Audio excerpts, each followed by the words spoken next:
Yewa suddenly swung the door open, startling Sonia. Surprised, Sonia asked how she had known she was outside. With a gentle smile, Yewa simply replied, "Who else would have such adorable footsteps in this place?" She then lifted Sonia up, and with a warm gaze, inquired about what had brought her to visit her mother that night. Unsure of how to respond, Sonia remained silent. Sensing her sorrow, Yewa studied her face and gently asked, "What's wrong?"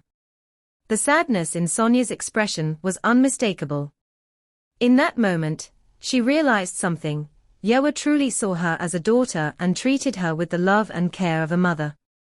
And yet, no matter how much she tried, Sonia couldn't bring herself to feel the same way. Yewa softly patted Sonia's back, her voice laced with concern. "Did something happen?" she asked once more, hoping for an answer. Sonia stared at Yewa, her emotions tangled in uncertainty. She didn't feel a deep connection or love when she thought of her, yet the discomfort she once had was no longer there. A question lingered in her mind.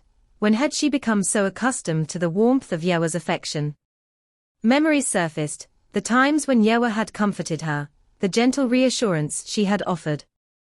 Hesitantly, Sonia shyly asked, "How do you always know where I am or what I'm thinking?" "I never say anything out loud." Yewa simply smiled, her expression soft and knowing. "You ask such obvious questions, dear," she teased, calling her dear as a term of endearment. Then, without hesitation, she pulled Sonia into a warm embrace, holding her tightly. "Because I'm your mother," she whispered once more, her voice filled with unwavering love. Sonia's eyes widened as the truth settled within her. Yewa was now her mother. It was a realization that came unexpectedly, on an otherwise ordinary day. Yet, as she reflected on their journey, she saw how, little by little, they had become mother and daughter. Once, they had both been inexperienced, indifferent, and perhaps even foolish. But through it all, Yewa's unwavering affection had taken root in Sonia's heart. And now, without her even noticing, that warmth had blossomed into something real, something unshakable. "Mom, do you love me?" Sonia asked, her lovely eyes gazing up at Yewa with quiet anticipation. Yewa's smile was warm and unwavering as she answered without hesitation, "I love you so much, dear. More than anything else in the world." It was a heartfelt moment, one that should have been intimate, until Sonia suddenly became aware of her surroundings. Now sitting across from Yewa, she realized with growing embarrassment that Gowan and Yoryu were right there. There was no doubt in her mind, they had heard everything. As Sonia looked at Yewa, she found herself hesitating. What should she call her? "Your Majesty." Or perhaps, "Mom?" The thought made her feel awkward. It had been so long since she had a mother, and because of that, she couldn't bring herself to say it so suddenly. Yewa, noticing Sonia's inner turmoil, smiled gently and reassured her, "You can keep calling me the way you always have." Then, with a playful sigh, she added, "But first, I need to sit down, my knees are getting stiff." "Seriously, you're still so young, Yewa." Sonia blinked in shock, staring at Yewa. How did she know exactly what I was thinking? A thought crept into her mind. Is it because she's my mother? As Sonia happily munched on the cookies prepared for her, Yewa gently brought their conversation back to the reason for her visit. "So, what brought you to my chambers tonight?" she asked once more. Still holding a cookie in her hand, looking undeniably cute, Sonia hesitated for a moment before speaking. "There's something I wanted to tell you," she finally said. She took another small bite before continuing. "It's about the last time my father came to see me in the palace." Yewa's expression shifted, her curiosity piqued. Sonia then admitted, "I already knew he would come to see me here, or at least find a way to talk to me." Yewa's eyes widened in shock. "You knew?" she asked, her voice laced with surprise. "How did you know that?" Sonia continued, her voice calm yet firm. She revealed that Gyun Yuran had sent her a message before his visit. Yewa's brows furrowed. From what I know, there weren't any letters addressed to you from your clan. Sonia shook her head. It wasn't a letter sent through official means, she clarified. A pause followed before she added, it arrived when I was alone. Yewa's expression darkened with concern. Then why didn't you tell me before? Or at least inform your ladies-in-waiting, or your guards? Sonia sighed, choosing her words carefully. That man waited until I was completely alone, she explained. That alone made me think it would be dangerous to speak of it. Besides, he probably assumed I wouldn't refuse to see him. After all, he is supposed to be my loving father. A bitter smile crossed her lips before she continued. But the truth is, back when I lived in the clan, he didn't even know I existed. She met Yewa's gaze, her eyes unwavering. And now, suddenly, he wants to act like a father. It's obvious he wants something. Claiming to be the father of a princess must serve some purpose for him. Sonia continued, her tone unwavering. I'm not planning to give him what he wants so easily, she stated firmly. But I also don't have the power to go against him. That's why I acted the way he expected me to. She paused for a moment, her fingers tightening slightly around the cookie in her hand.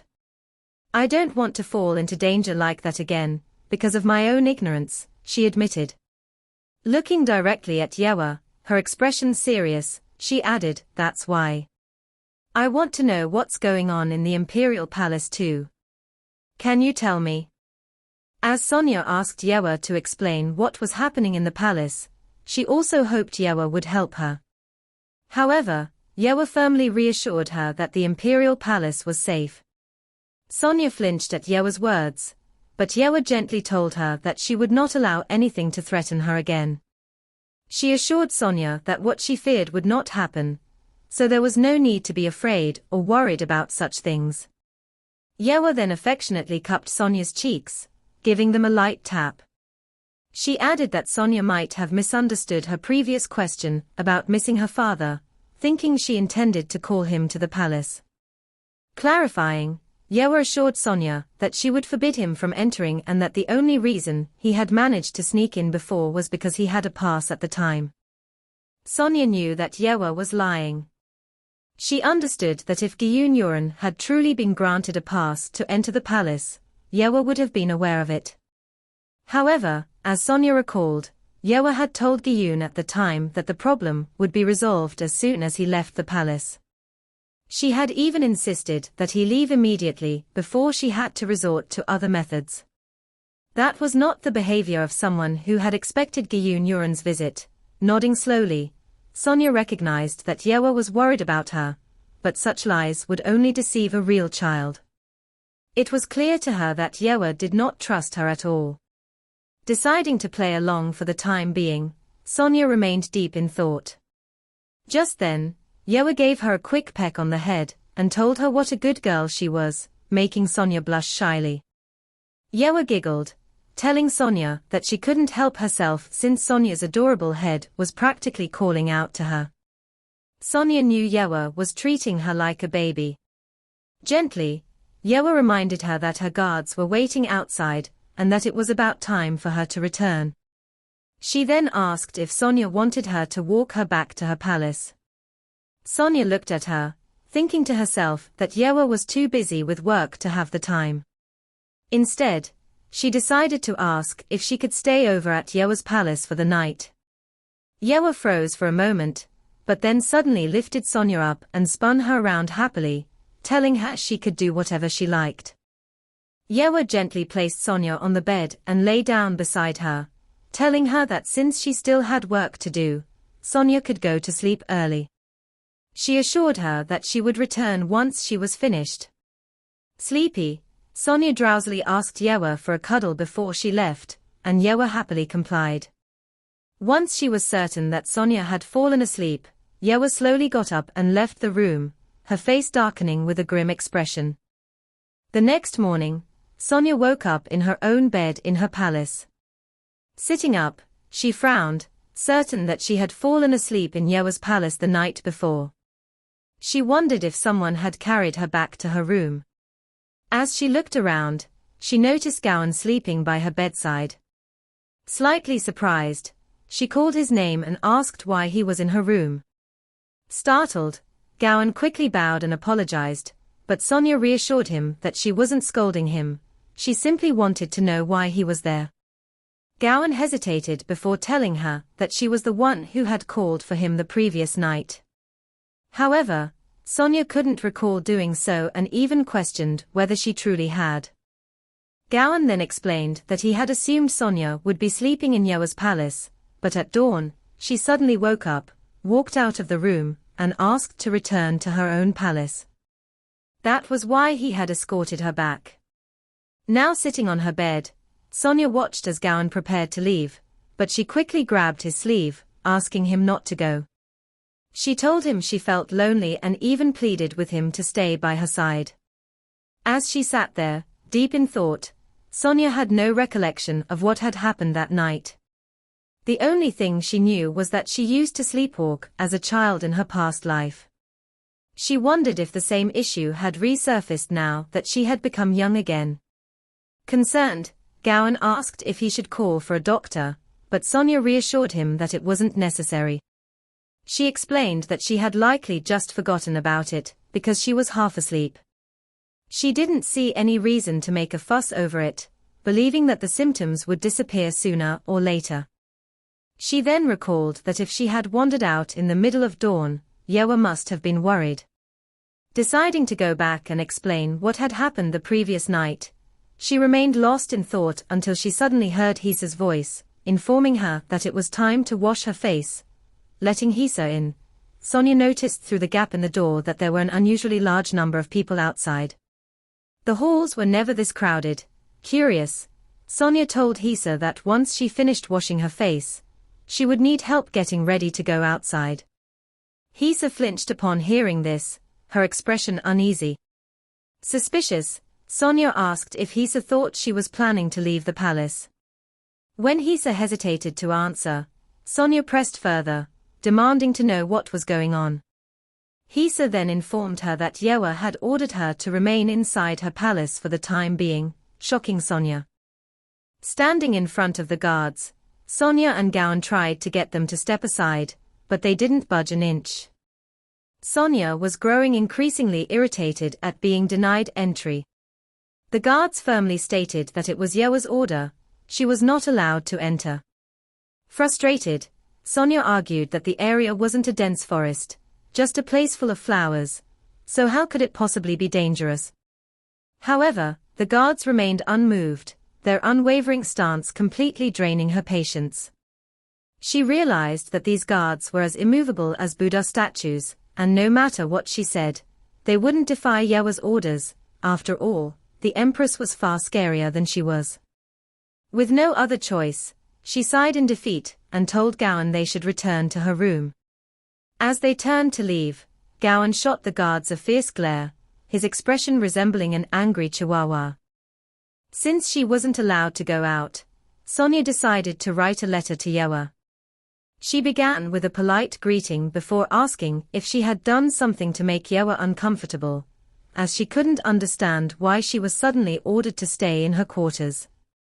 She expressed her desire to know if she had made a mistake so she could learn from it and improve. With a determined look, Sonia felt confident that her words were enough to convey her thoughts. She then handed the letter to Hisa, instructing her to seal and deliver it to Yewa. Before Hisa left, Sonia reminded her to apologize on her behalf for not being able to deliver it personally. Hisa happily followed Sonia's orders, and Sonia watched her walk away, hoping for a response. Sonia tapped her fingers on the table, still troubled and irritated by her sudden house arrest. It made no sense to her. She couldn't understand why Yewa would impose such a restriction without giving her a reason. Hadn't their relationship been good? What had changed so suddenly? Frustration bubbled inside her. She wanted Yewa to cancel the order immediately. Sion, who was standing beside Sonia, noticed her picking up her pen again. Curious, she asked why. Sonia sighed and replied that she was planning to write to the other consorts as well. She then glanced at Sion and hesitated, asking if she shouldn't do that. The only response she received was a quiet, "I'm sorry." Hearing that, Sonia felt a sharp headache forming. Her frustration with Yewa was reaching its peak. She almost wanted to scream. Suppressing her irritation, she let out a deep breath and dismissed Sion, telling her that she wanted to be alone. Left alone in her room, Sonia let out a deep sigh. It wasn't just house arrest. She wasn't even allowed to contact the other consorts. It became clear to her that Yewa knew exactly what she was thinking. Yewa must have realized that she was planning to investigate the situation in the Imperial Palace. And because Sonia had no special abilities to act on her own, Yewa had confined her to prevent her from doing anything. Determined, she picked up her pen and began writing another letter. Then, she called for Gowan. Looking at him seriously, she asked why she hadn't seen Yoryu around the palace lately. Was it also an order from Yewa? Gowan simply nodded. Sonia could already imagine Yoryu's suffering. Yewa truly believed she would try to trick Yoryu into escaping, and as a result, he had been ordered to replace the stone floor of the flower garden and plant 100 trees. Letting out a sigh, she handed the letter to Gowan and instructed him to deliver it secretly. She also told him to expect a response by nightfall, as she had specifically requested it. Worried, Gowan hesitated and asked if she was all right. His concern made Sonia smile. Reassuring him, she said, "I'm all right. There's nothing to worry about." Night had fallen, and Sonia found herself standing in the middle of her room. She knew for certain that she had been sleeping. So why was she awake and standing now? A wave of concern washed over her. Had her sleepwalking gotten worse? Gowan's voice called for her attention, snapping her out of her thoughts. She turned to look at him, wondering how long he had been there. He handed her the response he had received. As she took it, she asked if he had been waiting for her to wake up. With a small smile, she told him to rest for the night and wished him sweet dreams, trying to act as normal as possible. She only hoped he hadn't noticed anything unusual. Gowan bowed before heading toward the door, but before stepping out, he paused and glanced back at her. He could tell, Sonia had no intention of going back to sleep. As Sonia stared at the seemingly blank paper, a faint sour scent reached her nose. The familiar smell made her smile. Cho-eun had understood her completely. Without hesitation, she lit a candle and carefully placed the paper near the flame, watching as hidden words slowly began to appear.